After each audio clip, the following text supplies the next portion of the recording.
Al-Aqsa raided for second night in a row. Watch this space.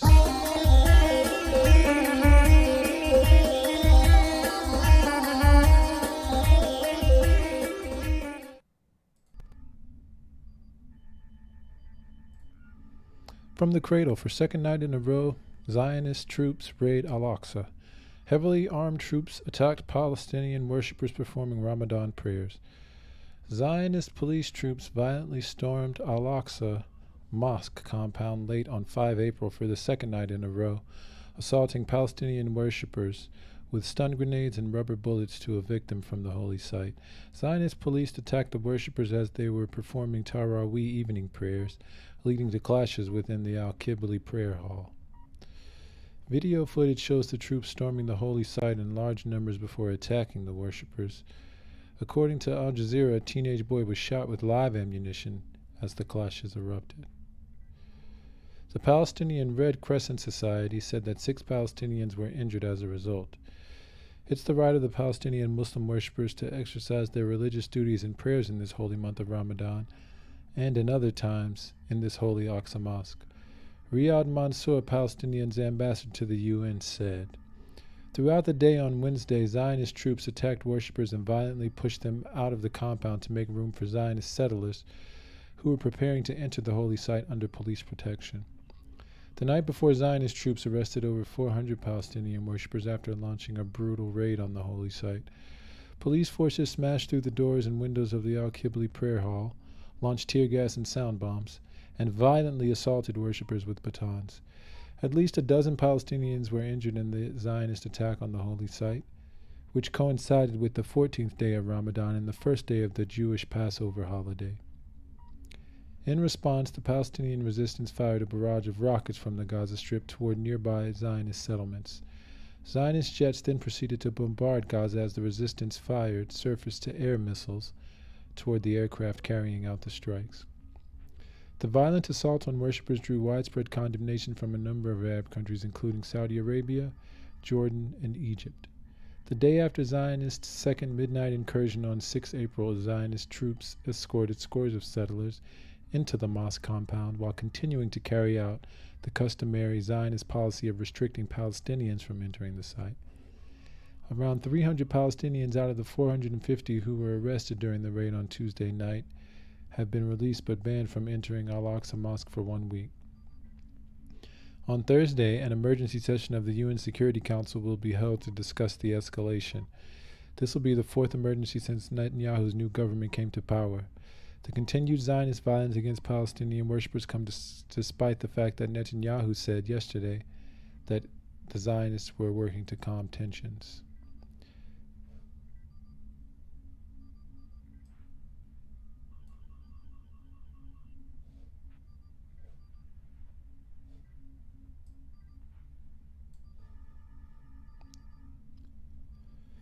From Memo, Turkey, protesters condemn Zionist violence at Al-Aqsa Mosque. 4 Turkish sites witnessed protests yesterday against the violent raid by Zionist security forces at Al-Aqsa Mosque in occupied Jerusalem overnight on Tuesday, Anadolu's reported. Protesters gathered in Diyarbakir, Bengal on Batman in the southeast of the country and Eskişehir in the northwest. Civil society groups organized the protests, including the Humanitarian Relief Foundation. Participants called on the Turkish people to support the Palestinians in the face of the ongoing Zionist attacks at the noble sanctuary of Al-Aqsa. In Batman, protesters gathered on Golistan Street in response to an appeal by the Freedom of Thought and Expression movement.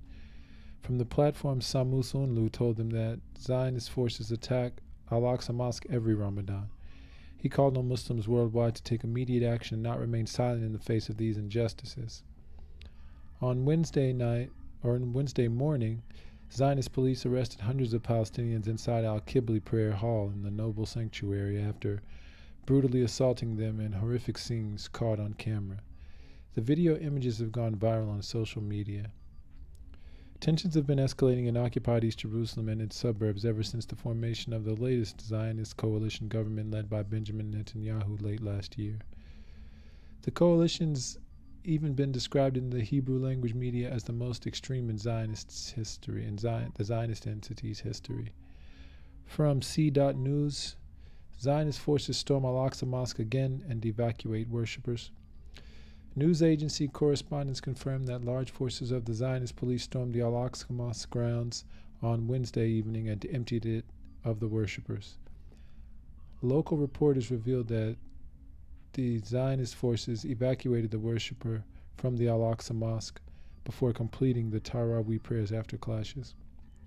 The correspondent stated that the Zionist forces fired rubber bullets and sound and gas bombs at the worshippers in Al-Aqsa, which caused clashes to break out in the courtyards of the mosque. A video clip showed several Zionist policemen moving toward Al-Aqsa Mosque. Commenting on the bloody developments in Al-Aqsa Mosque, the Palestinian presidency said the occupation insists on continuing its desecration and creating an atmosphere of escalation, tension, and instability. On Thursday evening, the Zionist forces stormed Al-Aqsa Mosque, assaulted the worshippers, and arrested a number of them. From Egypt today, Israeli government determined to inflame situation, Arab League says after Aqsa Mosque storming.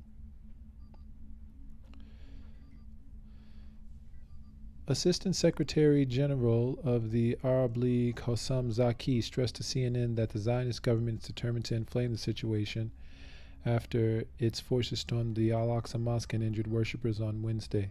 Zaki added that he doesn't believe Zionist Prime Minister Benjamin Netanyahu's Wednesday remarks in which he claimed that the government's committed to maintaining the status quo at the Aqsa Mosque complex in the occupied East Jerusalem, and that police were compelled to act to restore order.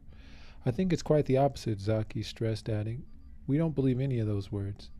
They don't need any excuse to storm Al-Aqsa Mosque." Zakir affirmed that such confrontations have been expected several weeks before the holy month of Ramadan. The Arab League Council held an extraordinary meeting yesterday chaired by Egypt's permanent delegate to the Arab League, Mohammed Mustafa Arfi, who stressed that Al-Aqsa Mosque will remain disobedient to Zionist attempts to divide or control it. Arfi added that Zionist is provoking the feelings of all Muslims around the world by its blatant violations. The Council categorically rejected all forms of Zionist violations against Islamic and Christian sanctities in an attempt to change the historical and legal status of Al-Aqsa, the third holiest Islamic site. The Council held Zionists responsible for the crimes and measures committed to hamper freedom of worshiping in the Islamic and Christian sacred sites, warning of the flagrant provocation of Muslims' feelings. The Zionist forces fired stun grenades at Palestinian youths in Al-Aqsa Mosque, injuring many and arresting more than 400 worshippers during its assault. Wafa cited the Commission of Detainees Affairs as saying, "The Zionist entity's violations elicited a response from Palestinian fighters in the Gaza Strip, who fired missiles on southern Zionist entity, prompting frequent Zionist airstrikes." Egypt held the Zionists responsible for the dangerous escalation in the occupied Palestine lands, stressing that such action by the Zionist forces violates all international laws and customs. Zionist violence has been steadily rising since the return of Netanyahu to power with the new far-right government late last year. Zionist forces killed hundreds of Palestinians over the past year in the occupied lands. Netanyahu's government portfolios are held by religious and ultranationalist hardliners, including Itamar Ben-Gvir, who serves as the national security minister and notorious for his violent rhetoric and acts against Palestinians. And from Memo, South Africa condemns Israeli attacks on Palestinian worshippers at Al-Aqsa Mosque. The government of the Republic of South Africa has noted with concern the Zionist occupation forces' assault on Palestinian worshippers at Al-Aqsa Mosque in occupied Jerusalem. In a media statement issued by the Department of International Relations and Cooperation, the government in Pretoria said that it condemns these violent attacks acts by the Zionist government against the worshippers and calls for calm and the withdrawal of the forces from Al-Aqsa. At least 7 worshippers were injured during the attacks and more than 400 Palestinians were arrested. Most have been released since on the condition they don't enter Al-Aqsa. The use of stun grenades and tear gas on worshippers is unjust. These actions threaten the internationally agreed status quo in relation to the Jerusalem or the Al-Aqsa, the Al-Quds site and its sacred site, said the department. The Palestinian Muslim worshippers have a right to practice their religion in peace without fear or intimidation from the Zionist police. Al-Aqsa Mosque belongs to Palestinians, Arabs, and Muslims, and they don't require permission or approval from the Zionist government to enter or pray in the mosque. The South African government pointed out that the Zionist actions undermine all peace efforts and may lead to an explosion in the region. The year 2022 has been described as the deadliest year for Palestinians since the United Nations started tracking fatalities in 2005. More than 200 Palestinians were killed during Zionist attacks last year. At least 80 Palestinians have already been killed by Zionists since the start of 2023. Moreover, the South African government noted that the Zionists, as the occupying power, has specific obligations in terms of international human rights and humanitarian law to protect Palestinians. However, the Zionist government continues to breach these obligations with no accountability. Pretoria remains unequivocally committed to and values efforts aimed at reviving a political process, leading to ending the occupation so that the human rights of all are secured. South Africa's Minister for International Relations, Naledi Pandor, was reported as saying in July last year that the Palestinian narrative evokes experiences of South Africa's own history of racial segregation and oppression. She pointed out that the government in Pretoria believes that Zionists should be classified as an apartheid state. Zionist Israel should be classified as an apartheid state. And from Palestine Chronicle, UN Security Council to hold emergency meeting on Jerusalem's Al-Aqsa Mosque. The United Nations Security Council is expected to hold an emergency closed session on Thursday to discuss Zionist violations at Al-Aqsa Mosque in Al-Quds Old City, the official news agency Wafa reported. The joint request came from Palestine and Jordan, with the support of the United Arab Emirates and China. It comes after the brutal attack by the Zionist occupation forces on the Palestinian worshippers in Al-Qibli Mosque on Wednesday. Palestinian worshippers were forcefully removed from the holy compound to clear the way for the storming of the Jewish settlers marking the Passover holiday of the Muslim holy site.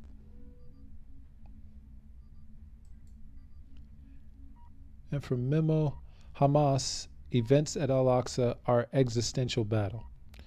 A senior member of the Palestinian Islamic resistance movement in the diaspora has described events at Al-Aqsa Mosque in occupied Al-Quds as an existential battle with the Zionist enemy and its racist government, Quds Press has reported.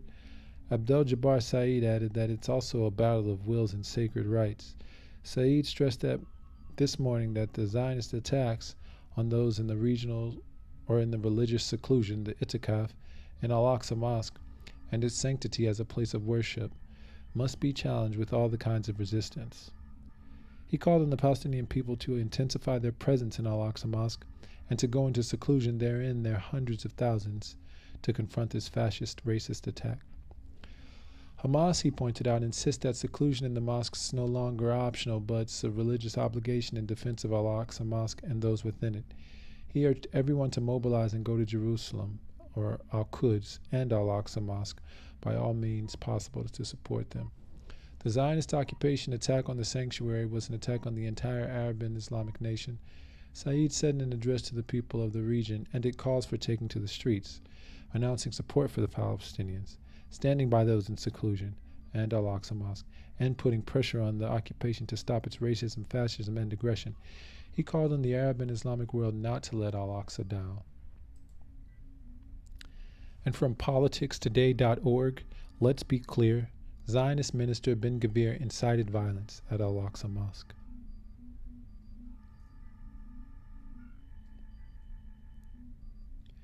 The world watched in shock as the Zionist occupation forces broke into the Al-Aqsa Mosque compound in Al-Quds, beating worshippers and forcing them out of the second holiest site in Islam. It's actually the third holiest site. That's incorrect, but I mean, it depends on, I don't know if that's necessarily like a quantitatively accurate nomenclature. Yeah, it could be based on something more arbitrary than quantitative data. Some 400 Palestinians were arrested, 100 were injured, 2 of whom are in critical condition, while the invading forces destroyed a small clinic attached to the mosque to prevent providing medical care to those in need. Ambulances and hundreds of Palestinians who protested outside the gates of the mosque were prevented from entering. Zionist forces broke into Al-Aqsa and forced worshippers out to clear the way for right-wing Zionist settlers who planned to storm the holy site during Passover on Wednesday, April 5th. These Israeli provocations are the immediate result of an incitation by radical Zionist National Security Minister Itamar Ben-Gvir, who was formerly convicted of criminal charges and who as a lawyer defended and celebrated Zionist settlers burning a Palestinian family. During an interview on April 4th, Ben-Gvir said, "Jews should storm the Temple Mount because it's not only for Arabs. I call on Jews to storm the Temple Mount. It's the most important site for the state of the Zionists. I don't accept that only the Muslims enter the site. Jews too have human rights in this country, and they have the right to break into the site. I will too storm it, but not on Wednesday." His proposal was that the Zionist settlers, or occupiers, should break into Al-Aqsa, but without offering sacrifices again, because there are human rights for Jews too in this country. Palestinians know these human rights well. They've been deprived of them for 75 years. Human rights are what remains of democracy in Zionist-occupied Palestine today is only for Jews. It's no coincidence that the so-called democracy protests in Zionist Palestine, occupied Palestine, almost completely ignored the Zionists' ongoing occupation of Palestine and concentrate exclusively on the rights of the Zionist Jews rather than the rights of Palestinians, who don't even come second in this narrative. Some Zionists today feel threatened by the growing influence of right-wing religious parties which make the majority of Netanyahu's government. These fears, however, have nothing to do with Palestinians. Most Zionists, be they on the right or left of the political spectrum, agree on the need to continue the occupation when they have no problem with what the world recently witnessed at Al-Aqsa. The world will get used to it, or so they tell themselves. Instead, they're concerned that the Zionist government, which was formed on the premise of making life for the Palestinians who are already second-class, even worse, might suppress some of their rights. Palestinians have no place in this equation, and that's why they are not involved in the ongoing protest in Zionist Palestine. One of the demands Ben-Gvir was conceded, and a quid pro quo for postponing judicial reforms until the summer, was forming a new force under his command which mainly arms to target Palestinians. As if Israeli police and army violence directed against them, especially during Ramadan, was not satisfactory. In other words, Ben-Gvir, who provoked storming Al-Aqsa, will have a new force under command that will further crush the Palestinians, as we've seen on April 5th. In return for postponing judicial reforms in Zionist-occupied Palestine, which have nothing to do with Palestinians, Zionists have been implementing a plan to divide Al-Aqsa Mosque between Muslims and Jews, both in terms of space and time, as it did with the Ibrahimi Mosque in Hebron. This is why we see an increasing number of raids into the site during Ramadan, which sees increasing Muslim worship and presence there. Israel has been gradually implementing its plan to divide Al-Aqsa Mosque. Until 3 years ago, it rarely conducted raids into the mosque during the month of Ramadan. Now, not only do Zionist settlers break into Al-Aqsa during Ramadan, but they also raise the Zionist flag in it. The next step will be allowing biblical sacrifices inside and performing the biblical epic falling, in which they fall on the ground as part of their prayers at the sacred site, which is an open call for a religious war in the Middle East. This will necessarily translate into escalation in the Palestinian territories, which, as the least 2 years have shown us all, Palestinians will pay for heavily. Soon after the Zionists assaulted worshippers at Al-Aqsa, homemade projectiles were fired into southern Zionist-occupied Palestine from Gaza, to which Israel responded by targeting several sites in the coastal enclave. Similar to May 2021, such provocations will likely lead to further escalations, leaving more destruction and loss of lives on the Palestinian side. Except for shy condemnations, the world chose not to take action to bring Zionists' right-wing government to account. This silence will encourage the Zionist government to implement more aggressive and expansionist policies in the coming weeks, which will take the region, especially considering the ongoing domestic crisis in Zionist Israel, into a new military escalation. The world has to act now to prevent such escalation, which is building up at Al-Aqsa in Gaza, as Palestinians will not stand watching as the Zionists violate their rights to worship at the Holy Mosque. Zionist-occupied Palestine is trying to export its internal crisis into Jerusalem and Gaza, or Al-Quds and Gaza, and Palestinians will likely pay dearly for their policy, as they always have. And I'm going to push back on this just a little bit, this language. I mean, this person is a little bit pedestrian, especially with this idea of paying dearly. Like, what do you mean by paying dearly? Seriously? Dearly? You might want to use some more accurate, some more powerful language, especially when you're writing about something so unjust. And with that, I'm going to open the channel here and beam me up.